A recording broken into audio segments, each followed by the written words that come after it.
বন্ধুরা, থানকুনির গুণাগুণ সম্পর্কে নতুন করে তো কিছু বলার নেই।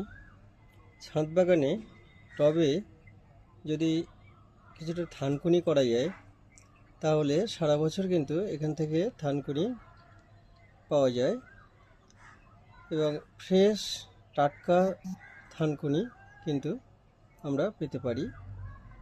দেখুন, টবের মধ্যে একটা চাইনিজ টবের গোড়ায় প্রচুর পরিমাণে